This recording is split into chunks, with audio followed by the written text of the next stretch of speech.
कालीन युग था, यानी नंगा व्यक्ति का, कपड़ा वाले व्यक्ति का संक्रमण, यानी कि लोग अब सभ्य होने के कगार पर आ गए थे। पाषाण काल में आता है। पाषाण काल 2.5 लाख ईसा पूर्व से लेकर 5000 ईसा पूर्व तक आकर समाप्त हो जाता है। ठीक है, 5000 ईसा पूर्व तक आकर समाप्त हो जाता है पाषाण काल। ठीक है, साउंड थोड़ा कम कर दे क्या, साउंड थोड़ा कम करो। तो आज हम लोग को पढ़ना है ताम्र पाषाण काल। हमने जो कल जीवन देखा था, हमने जो कल सिनेमा देखा था, वो वैसे लोगों का सिनेमा था जो बिल्कुल ही कहा जा सकता है कि असभ्य लोगों का सिनेमा था, जो जेंटिल नहीं थे, कपड़ा नहीं पहनते थे, सही तरीका से जीवन नहीं जीते थे, उनका जीवन सिस्टमैटिक नहीं था। लेकिन अब उनमें सुधार आ चुका था। ये जो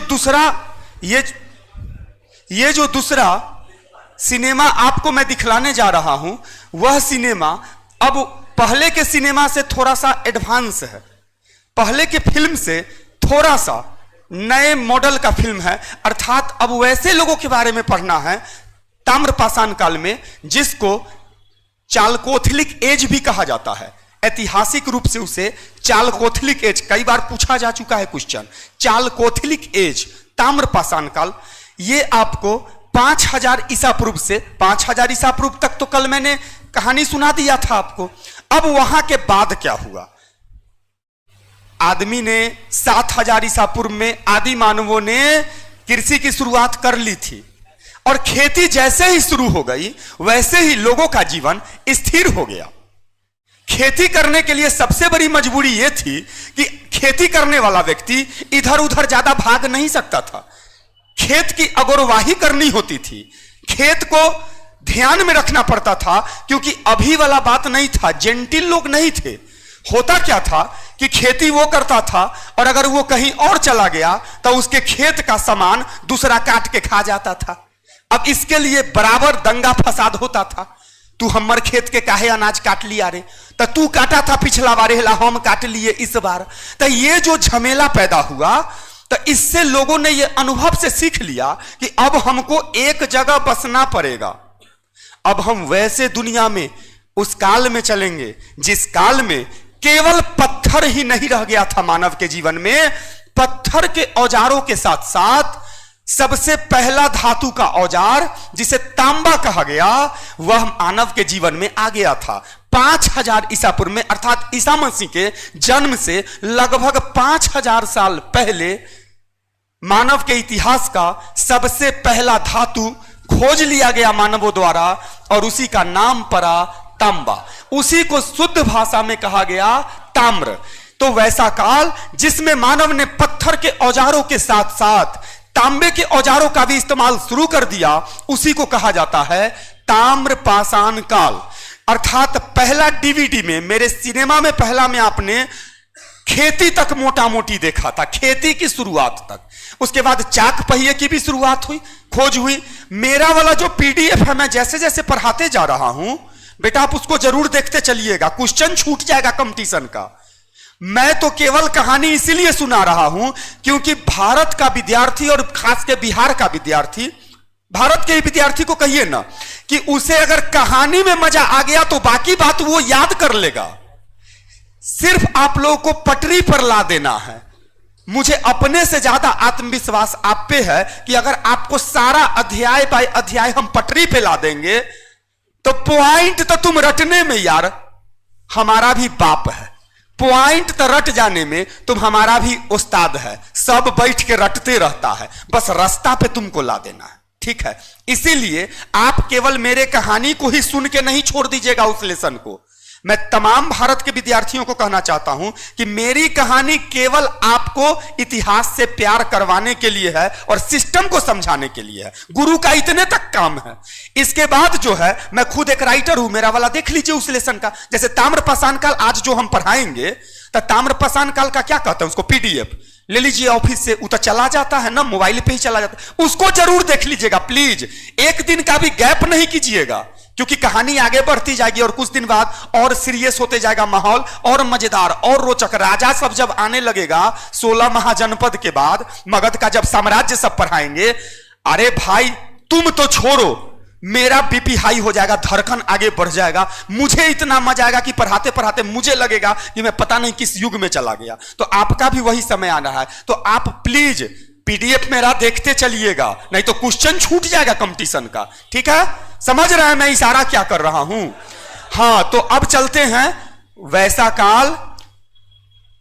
कल हमने पढ़ा खेती की शुरुआत तक और खींच तीर के हम पहुंचे हैं 5000 ईसा पूर्व तक। अब आज जो सिनेमा हम देखने जा रहे हैं वैसे लोगों का सिनेमा देखेंगे जो नंगा नहीं रहता था।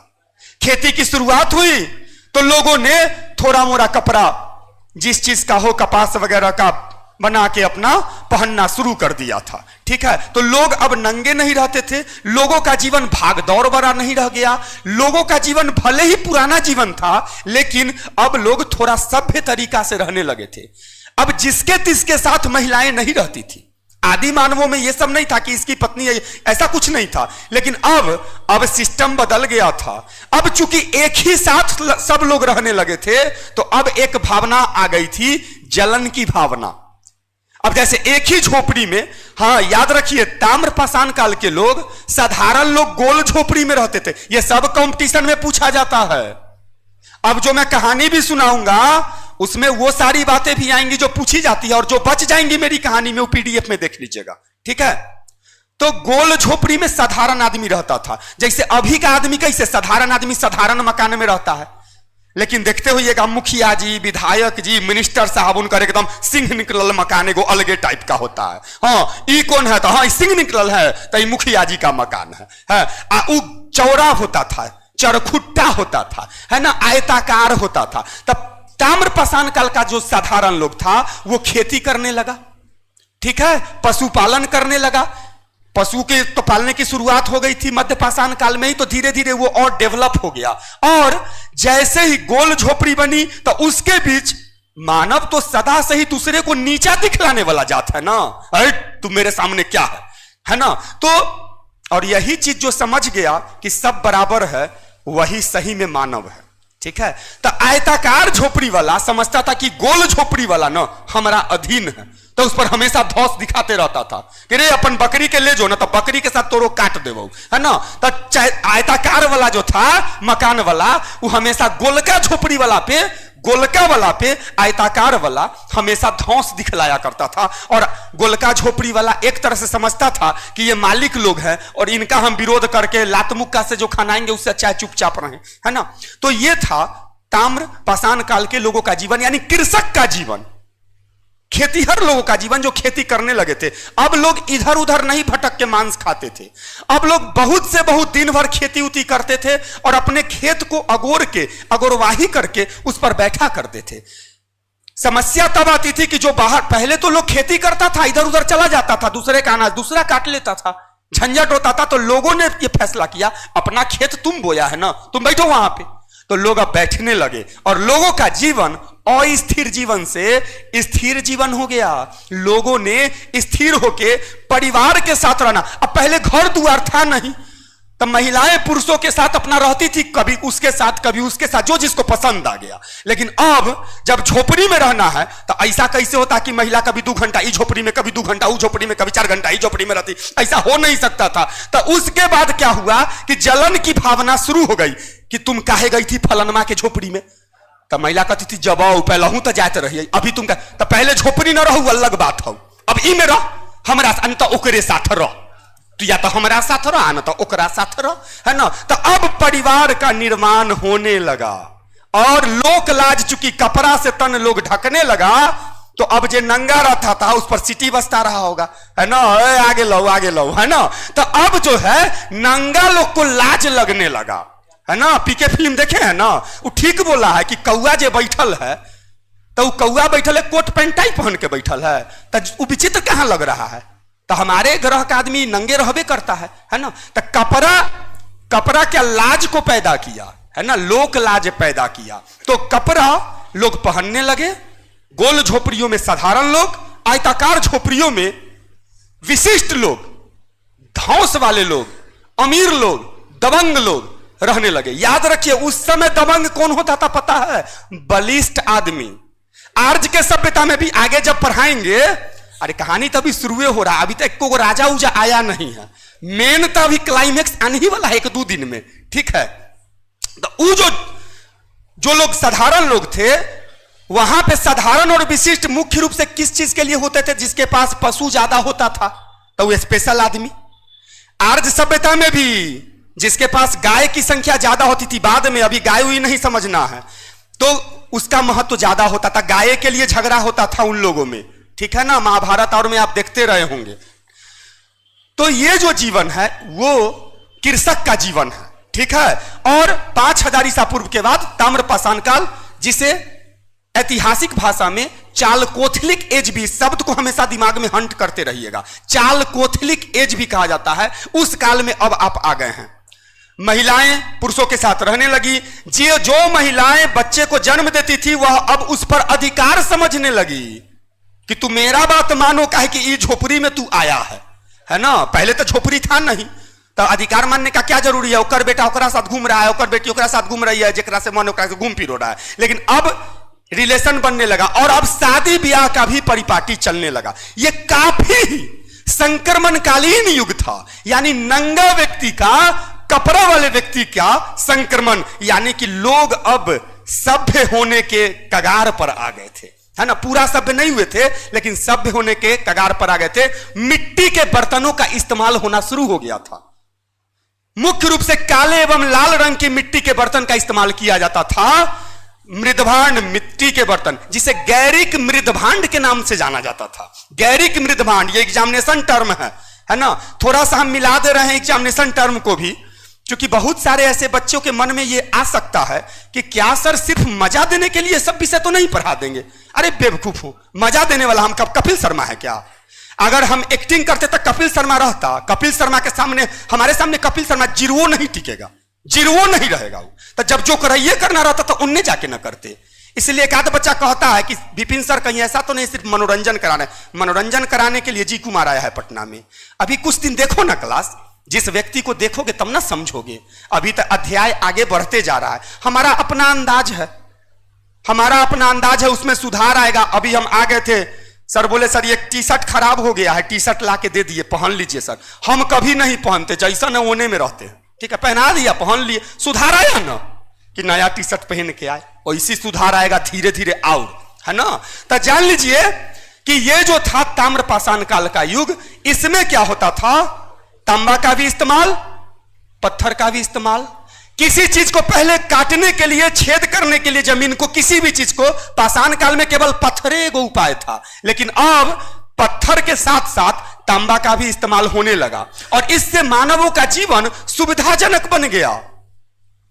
तांबा से बहुत आसानी से काटा जा सकता था ना, पत्थर से असुविधा होती थी। अब पत्थर क्या छेद छाप के पतला थोड़े किया, लेकिन तांबा को तो पीट पीट के पतला किया जा सकता था, छेद करने में आसानी, खोचने में आसानी। लेकिन पत्थर के औजार में तो छेद करके पतला कैसे किया जा सकता था? इसलिए लोगों का जीवन सुविधाजनक बनता चला गया, है ना। और यही था संक्रमणकालीन युग, यानी कि पत्थर के युग से तांबा के युग में आ जाना। और पत्थर और तांबा दोनों का चूंकि इसमें मिश्रण है, इसीलिए इसे संक्रमणकालीन युग भी कहा जाता है मानव के इतिहास का। याद रखिए बेटा, यह युग बहुत ही विचित्र प्रकार का युग था।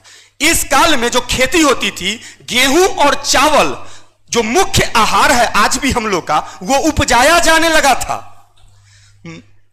आप जो मसूर का दाल खाते हैं, मूंग, अरहर, ये सब उपजाया जाने लगा था। यानी कि खेती सब चीज की होने लगी थी। रोटी दाला, दाल भात ये सब खाने लगे। तो अब खेती हो रही थी तो खा रहा था लोग, है ना। इसके अलावा हम चलते हैं तो यह वह काल था, ताम्रपाषाण काल वह काल था जिस काल में लोगों को बहुत सारी चीजों का एहसास होने लगा कि हम पहले ना सही नहीं थे।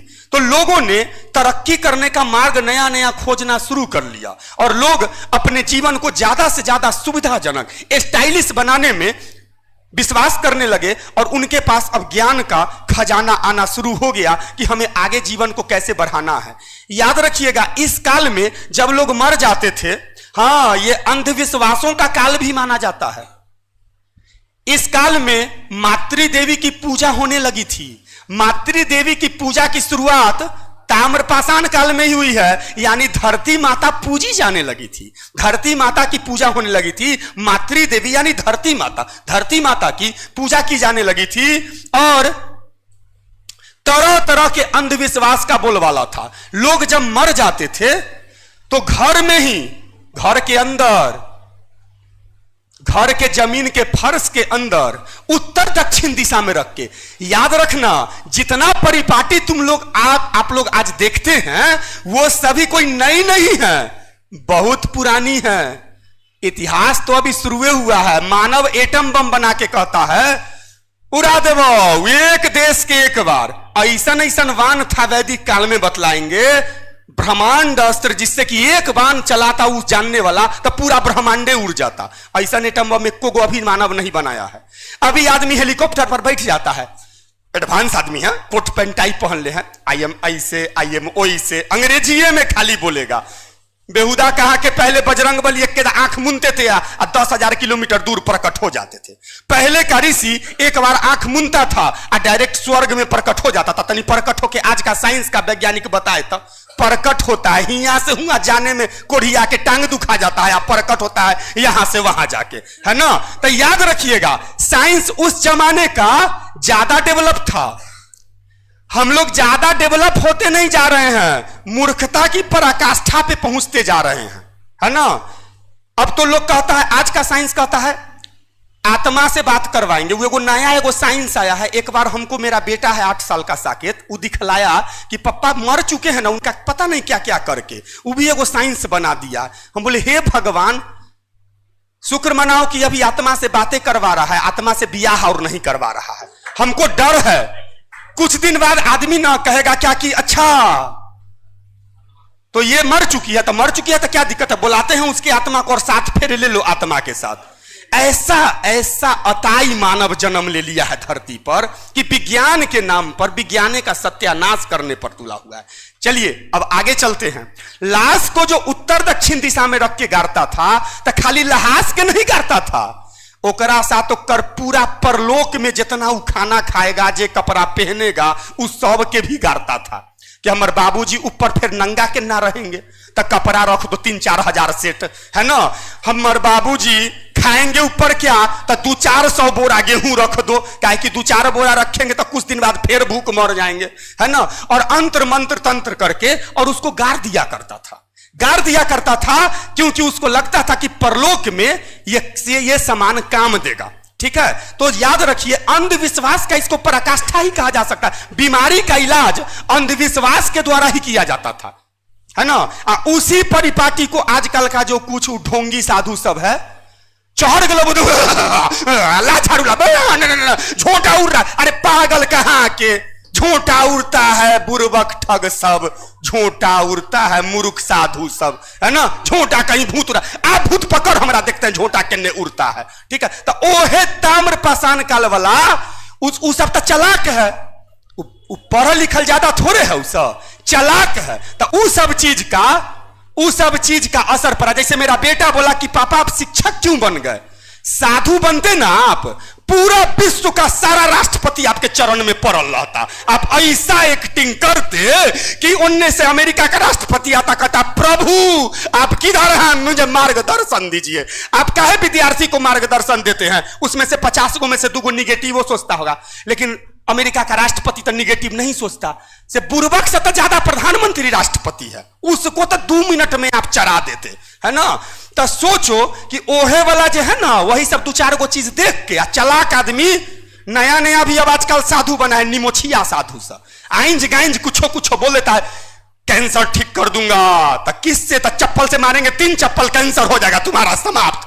अरे बेहुदा कहा कि जो पहले अपन कन्या के 3 चप्पल मारा, बाप के 6 चप्पल, और सबके बीमारी ठीक कर, तब दूसरा का तुम करना, है ना। तो ये जो ताम्रपाषाण काल का जो अंधविश्वास का युग था, वही आज भी लोग फॉलो करने लगा है। ताम्रपाषाण काल में चूंकि लोग लाश को घर के फर्श के अंदर उत्तर दक्षिण दिशा में रख के गाड़ा करते थे, इसलिए आज भी लाश को उत्तर दक्षिण दिशा में ही रखा जाता था, रखा जाता है और रखा जाएगा।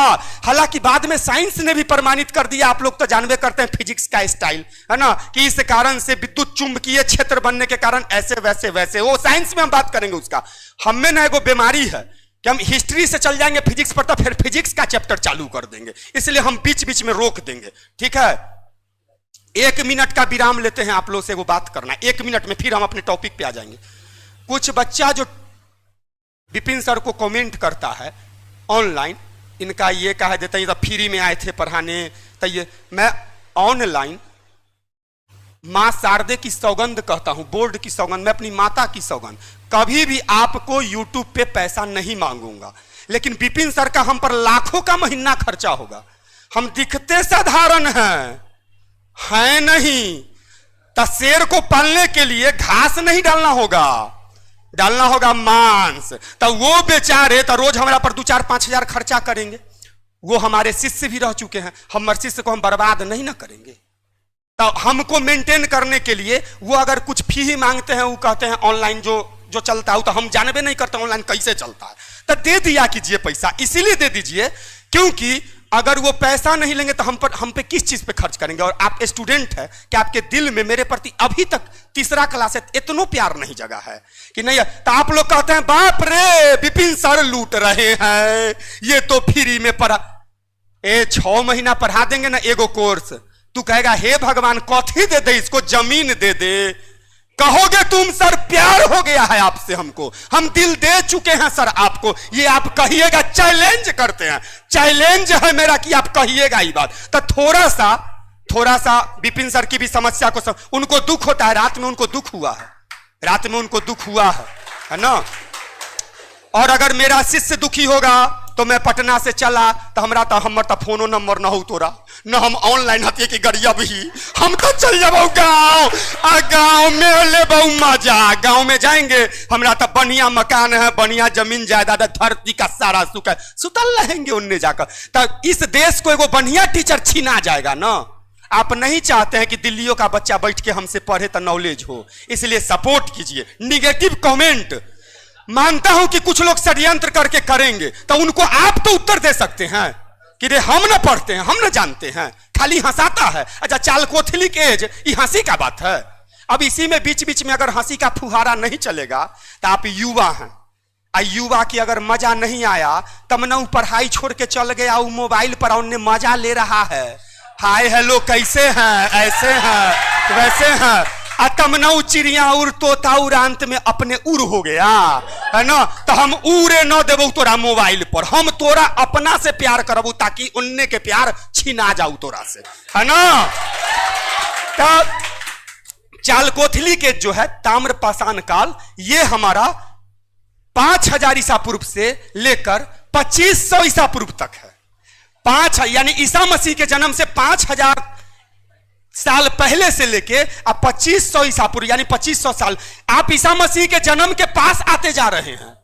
ईसा मसीह के जन्म के पास जैसी सट जाइएगा, जैसे आप लोग को गणित वाले सर पढ़ाए हैं विपिन सर, जिसको कहा जाता है क्या कहता है पूर्णांक संख्या, जिसमें पूर्ण अंक हो, समस्त निगेटिव समस्त पॉजिटिव और बीच में शून्य। तो ईसा मसीह के जन्म को बीच में शून्य मांग लो, अभी तुम निगेटिव से आ रहा है पॉजिटिव की ओर, तो पॉजिटिव की ओर आएगा तो सबसे पहले 0 पर ना आएगा, तो वो कहानी अखनी धीरे धीरे ससरैत 0 की तरफ जा रहा है। ठीक है, तो शुरू से चालू होके पहला दिन के सिनेमा में आप गए कई ईसा पूर्व तक, 5000 ईसा पूर्व, 2.5 लाख ईसा पूर्व से 5000 ईसा पूर्व तक चलेगा। अब 5000 ईसा पूर्व से कहां चले गए, 2500 ईसा पूर्व तक। और 2500 ईसा पूर्व में मानव तो है एकदम खुरपाती जात, तो तो कुछ ना कुछ मिलावट करते ना रहता है। जैसे वो सब क्या कहते हैं उसको, जो अनाज और देता है उसको क्या कहते हैं, डीलर, वो मिलावट बेचारा सबसे ज्यादा एक्सपेरिमेंट दुनिया में उहे सब किया है ना, कि केना करे पीछे से चुंबक सटाए कि ऊपरे से गोल कर दे, नायक फिल्म में देखते हैं ना, गोल कर देता था कि इसमें कम अटे अनाज। तो आदमी खुरपाती था, और 2500 ईसा पूर्व आते आते मानव ने तांबा में टीन को मिलाकर एक नया एक्सपेरिमेंट कर दिया और एक नया मिश्र धातु तैयार कर दिया जिसका नाम पड़ा कांसा, है ना। तो अब चालू हो जाता है 2500 ईसा पूर्व से कांस्य युग, जिसको कहा जाता है सिंधु घाटी की सभ्यता, है ना। देखो जो बच्चा कमेंट किया था कल कि सर सिंधु घाटी की सभ्यता हमको पहले पढ़ा दीजिए, उनको मैं, आपका मुझसे ये प्यार ही है कि आप मुझ पे इतना अधिकार समझते हैं सर, पहले आप इतना घबराइए, हड़बड़ाइए नहीं। अरे मैं भागा थोड़े जा रहा हूं कि आप कि सर पहले ये वाला पढ़ा दीजिए, सर पहले बिंबिसार पढ़ा दीजिए, सर बिंदुसार पढ़ा दीजिए ना पहले, सर चंद्रगुप्त मौर्य। अरे सिस्टमैटिक अपने पहुंच जाएंगे हम। यही अंतर ना और में और मुझ में अंतर करेगा। जब कहीं कहीं से कूद कूद के कितकिते खेलना है तो कहला जी कुमार के पास आए हो। बहुत लोग कितकित खिलाने वाले हैं देश में, खेलाइत रहो कित कित कित कित कित कित कित कित कित कित कित, है ना। तो जान लो कि अब कांस्य युग जिसे सिंधु घाटी की सभ्यता कहा जाता है उसे 5 नाम से जाना जाता है। सिंधु घाटी की सभ्यता, हड़प्पा सभ्यता, कांस्य युगीन सभ्यता, प्रथम नगरीय सभ्यता और लेखन प्रारंभ की सभ्यता। सिंधु घाटी की सभ्यता को सिंधु घाटी की सभ्यता इसीलिए कहा जाता है क्योंकि पहले घाटी समझ लो, पहले घाटी समझो। किसी भी जल के आसपास बसे हुए क्षेत्र को, कि खास के किसी भी नदी के आसपास के बसे हुए क्षेत्र को घाटी कहा जाता है। अब जे नदी के किनारे कोई क्षेत्र बसा हुआ है तो ओहे नाम से न जोड़िएगा। तो जिस काल में सिंधु नदी के आसपास बहुत से नगरों का निर्माण हो गया था तो इस काल को तो सिंधु घाटी की ही सभ्यता कहा जाएगा। वैसा काल जिसमें मानव ने सिंधु नदी के किनारे बहुत से स्थल बसा दिए थे, मुख्य रूप से और भी जगह बसा था लेकिन बहुत सारे स्थल, ज्यादा स्थल सिंधु नदी यानी सिंधु घाटी के किनारे बसे थे, इसीलिए इसे सिंधु घाटी की सभ्यता के नाम से भी जाना जाता है। सिंधु घाटी की सभ्यता को हड़प्पा सभ्यता इसलिए कहा जाता है क्योंकि सबसे पहले सिंधु घाटी के जितने भी स्थलों की खोज हुई है उन सभी स्थलों में जिस स्थल की खोज सबसे पहले हुई उसका नाम ही दिया गया हड़प्पा। दयाराम साहनी ने 1921 में हड़प्पा नामक जगह की खोज की और उसी जगह को माना गया कि हड़प्पा सभ्यता है। तो सिंधु घाटी की सभ्यता को हड़प्पा सभ्यता इसलिए कहा जाता है क्योंकि इस सभ्यता के जितने भी नगरों की खोज की गई उन सभी नगरों में जिस नगर की खोज की गई उसका नाम ही दिया गया हड़प्पा, यानी हड़प्पा की सभ्यता। कांस्य युगीन सभ्यता वैसी सभ्यता जिसमें मानव ने तांबे के साथ टीन को मिला के सबसे पहले कांसा का इस्तेमाल करना शुरू कर दिया, उसे कांस्य युगीन सभ्यता कहा जाता है। अब आदमी पहले के तरह गांव में नहीं रहता था। अब हम बाहर ना चले जाते हैं, जैसे हम जो आप बोले थे बाहर चल जाते हैं। हाँ तो हमको कहते रहिए ना, जैसे कहते रहिएगा ना तो हम कंट्रोल में रहेंगे, और नहीं तो हमको ना जैसे ऐसा नहीं हो सकता कि चारों ओर लगा दीजिए कोई ऐसा सिस्टम कि हिया से हुआ तक हम घूम घूम के पढ़ाएं। जैसे हमको ना मन नहीं भरता है, हमको चाहिए थोड़ा। अच्छा झूठो मुठो के जो हीरो फिल्म का होता है वो सच कुछ नहीं बताता। अच्छा कोई ज्ञान बांटता है, बाहुबली में कथी ज्ञान बांटा है, KGF 2 में कथी बांटा है, KGF 1 में आइंच गाइंच दिखा देता है। एक लात मारा पहाड़ डोल गया, मारी तो एक लात हम देखा चाहिए खाली देवाल डोला ही था। हीरो हम हतियो दुनिया के, हम सही में पढ़वे छिए, हमरा ज्ञान है। तो झुट्टो के एक लात मारा पहाड़ डोल गया, हीरोइन से मिलने के लिए मोटरसाइकिल पर बैठा कि मौसम सुहावना हो गया, रिमझिम बारिश होने लगती है, फूल खिलने लगते हैं, बैठो तो नीचे कोई मोटरसाइकिल पर हम देखते हैं रिमझिम बारिश किन्ने होने लगती है, अब फूल किन्ने खिल जाता है। अताल बताल आदमी सब फिल्म बना देता है, अरबों खरबों कमा लेता है ना। अब मोबाइल वाला महासंखों रुपया ठग लेता है इस देश में हाय हेलो करवा के। अब मास्टर जब कहता है 1 साल पढ़ब 399 रुपया दही न में लुटाई छाओ, लूट ले रे बाप लूट ले है ना। अरे मास्टर लूटता है। किसी जन्म का आपका हमारे साथ रिश्ता है कि हम आप मिले हैं, इसको ऐसे मानिए ना कि हम लोग का प्यार जन्म जन्मांतर का प्यार है। किसी जन्म में इसमें से कोई बेटी रही होगी, उसमें से कोई बेटा रहा होगा, उस जन्म में न पढ़लिए थोड़ा और के तई बुढ़वा के पसीना बहा के हे दंड मिलन की जन्म में पढ़ाई, चाहे जन्ना पढ़ो मगनी में, चाहे 399 में पढ़ाई यूट्यूब पे। अच्छा ये सीट उठ जो एको को खाली रहता है, हमारे अंदर एगो खराबी है, साला हमको एको को सीट खाली लगता है ना तो हमको चूंटी काटने लगता है कमर में मेरा आत्मा। सीट को फुल कीजिए, कैसे फुल करना है आप समझिए। एक भी सीट खाली रहेगा तब बेस्ट परफॉर्मेंस मेरा आप नहीं ले पाइएगा, क्योंकि हमको भीड़ चाहिए, हम भीड़ वाले टीचर हैं, है ना।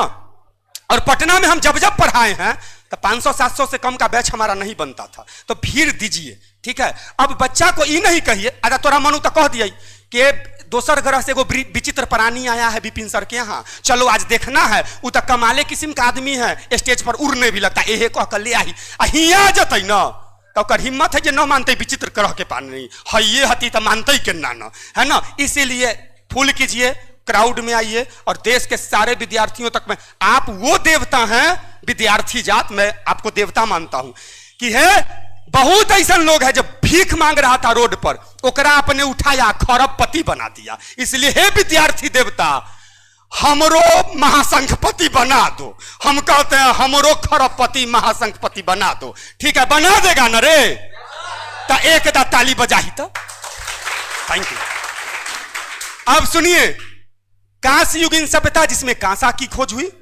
प्रथम नगरीय सभ्यता। अब मानव गांव में नहीं रहता था, सबसे पहले मानव सिंधु घाटी सभ्यता का ही शहर में रहने लगा था। इसीलिए प्रथम नगरीय सभ्यता के नाम से भी इसे जाना जाता है। सिंधु घाटी की सभ्यता को प्रथम नगरीय सभ्यता के नाम से जाना जाता है। इसके बाद इसे लेखन प्रारंभ की सभ्यता भी कहा जाता है। अच्छा, उ नंगा सब जे रही कथी लिखते रहे बेचारा, ओकरा लिखे के की उता थाइले बथाइल टाइप का था तो लिखता का, लेकिन अब लोग बसने लगा था, झोपड़ी में रहने लगा था। स्थिर हो जाइएगा तब ना विद्वान बनिएगा। तो अब लोग स्थिर हो गया था और लिखना शुरू कर दिया था, लेकिन अपना लेखा न लिखत रहे। I love you, you are fine, I am going, you are coming, आप ठीक हैं, आप गलत है। उस समय एक विचित्र टाइप से लिखता था जिसको भाव चित्रात्मक लिपि भी कहा जाता है। भाव चित्र, भावनाओं को चित्र में उकेर देता था और वही उसकी लिपि थी और उसी लिपि से वह लिखा करता था, ठीक है। तो भाव चित्रात्मक लिपि से लिखा करता था। यह सिंधु घाटी की सभ्यता 2500 ईसा पूर्व से लेकर 1750 ईसा पूर्व तक मानी जाती है। लेकिन मैं यूपीएससी के लिए जब पढ़ाता था और पढ़ाऊंगा भविष्य में आने वाले समय में, तो यह वो काल नहीं है। कुछ विद्वानों ने माना 3500 ईसा पूर्व से 1750 ईसा पूर्व, कुछ ने कहा 3000 ईसा पूर्व से 1500 ईसा पूर्व, लेकिन दो सर्वमान्य है, 2500 ईसा पूर्व से 1750 ईसा पूर्व तक या 2500 ईसा पूर्व से 1500 ईसा पूर्व तक। एनसीईआरटी भी इस पर मुहर लगाता है, ठीक है। एनसीईआरटी दी बेस्ट बुक होता है, इसलिए एनसीईआरटी को फॉलो करना सब आदमी जरूर चालू रखिएगा, वो आपको कंपटीशन में सबसे ज्यादा मदद करेगा, ठीक है। हमसे सिर्फ रास्ता देखिए कि रास्ता सर कैसे कैसे कंपटीशन का, उसको भी पढ़िए, हमारी किताब को भी पढ़िए। मैंने कभी नहीं, कुछ बच्चे ने मेरी किताब की मांग की है तो मैंने सन्नी को मना कर दिया, किताब मत देना मेरा, इसीलिए क्योंकि उसे ये लगेगा कि देखिए कोई ना कोई बहाना से तो 1 रुपया ले न रहा है, तो किताब नहीं, वही पीडीएफ लीजिए और पढ़िए। सिंधु घाटी की सभ्यता में किस स्थल की खोज कब हुई थी, इसका एक सूत्र है ना। तो ये सब सूत्र हम आपको कल बतलाएंगे। ताम्रपाषाण काल का आज पीडीएफ ले लीजिएगा। सिंधु घाटी सभ्यता के टॉपिक का हम सिर्फ आज परिभाषा दिए हैं, सिंधु घाटी की सभ्यता को हम पढ़ाएंगे कल, ठीक है। तब तक के लिए हमको विदा दीजिए, कल आइए और कल फिर मिलते हैं आपसे 7 बजे। तब तक के लिए जय हिंद।